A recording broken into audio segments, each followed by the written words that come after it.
আসসালামু আলাইকুম এভরিওয়ান। আপনারা সবাই কেমন আছেন? আশা করছি আপনারা সবাই অনেক ভালো আছেন। আল্লাহর রহমতে আলহামদুলিল্লাহ আমি অনেক ভালো আছি। প্রিয় বন্ধুরা, আপনাদের ভালোবাসায় আবার একটা নতুন ভিডিও নিয়ে আপনাদের মাঝে হাজির হয়েছি। স্কিপ না করে পুরো ভিডিওটা দেখতে থাকবেন, আশা করছি আপনাদের অনেক ভালো লাগবে। আজকে আমি কোনো রান্নাবান্না ভিডিও করব না, শুধু ঘর গুছানোর কিছু টিপস নিয়ে আপনাদের সামনে হাজির হয়েছি। সকালে চা পানি খেয়ে বিছনাটাকে গুছিয়ে নিলাম খুব ভালো করে। শীতকালে আমরা মুসুরি ব্যবহার করি। মুসুরিটা বিছনাতে থাকলে একটু ভালো লাগে না, তাই আমি একটা বালিশের কভারের ভিতরে মুসুরিটাকে ভরিয়ে নিলাম। এভাবে আমি রোজ ভরিয়ে নেই। বালিশের কভারের ভিতরে খুব ভালো করে মুসুরিটাকে ভরিয়ে নিলাম। মুসুরিটা বিছনাতে থাকবে, কিন্তু কেউ টেরও পাবে না যে মুসুরি বিছনাতে আছে। এলোমেলো বিছানা আর অগুছানো ঘর কারো ভালো লাগে না। দেখুন বন্ধুরা, আমি কত সুন্দরভাবে মুসুরিটাকে বালিশের কভারের ভিতরে ভরিয়ে দিয়েছি। দেখতে কতটা সুন্দর দেখা যাচ্ছে, কেউ বুঝতেই পারবে না যে বালিশের কভারের ভিতরে আমি মুসুরি রেখেছি। ঘরটাকে অনেক সুন্দরভাবে গুছিয়ে নিছি। বন্ধুরা, শীতকাল শুরু হয়ে গেছে। আমি এখানে আমার মেয়ের কাপড়গুলো ভাঁজ করে নিচ্ছি। লম্বা প্যান্টগুলোকে একসাথে ভালোভাবে ভাঁজ করে নিচ্ছি এবং গায়ে পরা সোয়েটার এবং কাপড়গুলো ভালো করে ভাঁজ করে নিব। বাচ্চাদের কাপড়গুলো অনেক ছোট ছোট হয়, তাই এগুলোকে গুছাতে অনেক সময় লাগে। কোথায় রাখবো কোথায় না রাখবো সেটা ভাবতে ভাবতে সারাদিন যায়। এখানে শুধু আমি আমার মেয়ের কাপড়গুলো গুছিয়ে নিচ্ছি। শীতকাল চলে এসেছে, অনেক কাপড় লাগে বাচ্চাদের। কাপড়গুলো সুন্দর করে ভাঁজ করে নিয়ে একটা ড্রয়ারে রেখে দিব। দেখুন বন্ধুরা, কত সুন্দরভাবে ভাঁজ করে নিয়েছি। এই ড্রয়ারটা আমি ফ্লিপকার্ট থেকে নিয়েছি। এই ড্রয়ারটাতে কাপড় রাখলে, ছোট বাচ্চার কাপড় রাখলে অনেক ভালো হয়।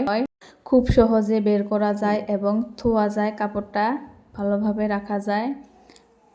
এই ড্রয়ারটি ছোট বাচ্চার কাপড় রাখার জন্য এবং ছোট বাচ্চা জিনিস রাখার জন্য অনেক ভালো হয়, উপকারী ড্রয়ার এটা। আমি এখানে আমার মেয়ের গায়ে পরা কাপড়গুলো আলাদা করে রাখলাম এবং ঠান্ডার কাপড়গুলো আলাদা করে রাখছি। লম্বা প্যান্টগুলো আলাদা করে রাখলাম। শীতকালে অনেক দেখা যায় বাচ্চাদের স্যান্ডেল জুতো এলোমেলো হয়ে থাকে।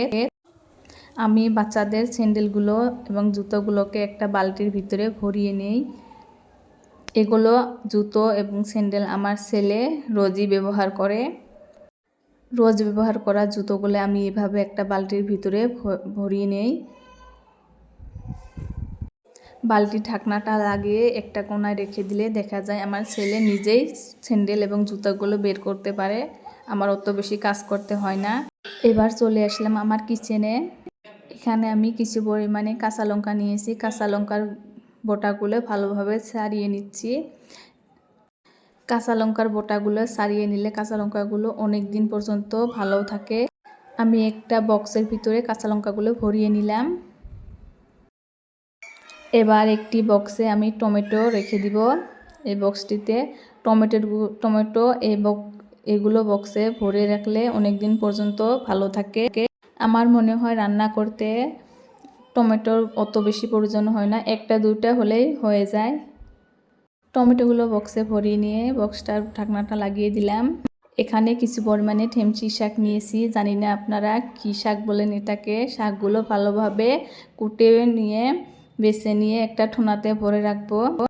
এভাবে কুটে বেছে ফ্রিজে রাখলে অনেক দিন পর্যন্ত স্টোর করে রাখা যায় এবং হাতের কাজও অনেকটাই আগ বেড়ে থেকে। সবগুলি শাক ঠোনার ভিতরে আমি ভালোভাবে ভরিয়ে নিলাম। দেখুন বন্ধুরা,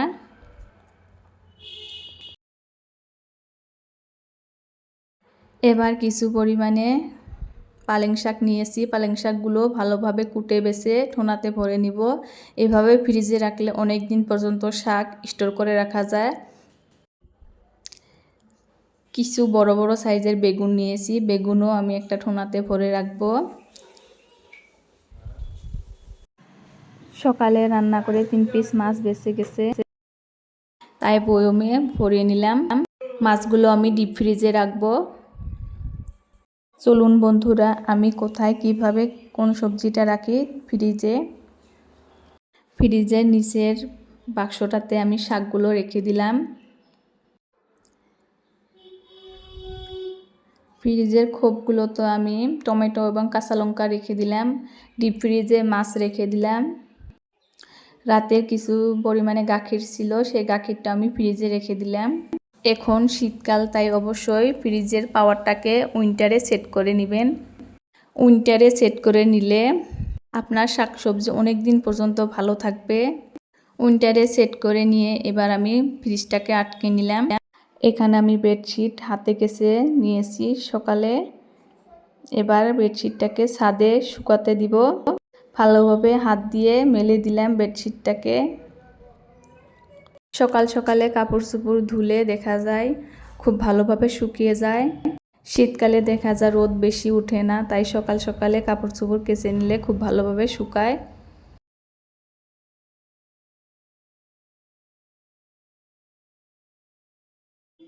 এবার আমার লাস্ট টিপস, রাতে যেগুলো বাসনপাতি খাওয়া দাওয়ার পরে বের হয় সেগুলোকে অবশ্যই ঘষে ধুয়ে চকচকা করে রাখবেন। কারণ শীতকালে পানিটা সকালে অনেকটাই ঠান্ডা থাকে, রাতে ধুয়ে রাখলে সকাল সকাল আর ঠান্ডা পানিটা লাগতে হয় না। প্রিয় বন্ধুরা, আপনাদের যদি আমার ভিডিওর কোনো অংশ ভালো লাগে, লাইক, কমেন্ট, সাবস্ক্রাইব, শেয়ার করবেন। ভিডিওটিতে একটি লাইক দিবেন। প্রিয় বন্ধুরা, সুস্থ থাকুন, ভালো থাকুন। দেখা হচ্ছে পরবর্তী নতুন একটা ভিডিওতে। আল্লাহ হাফেজ।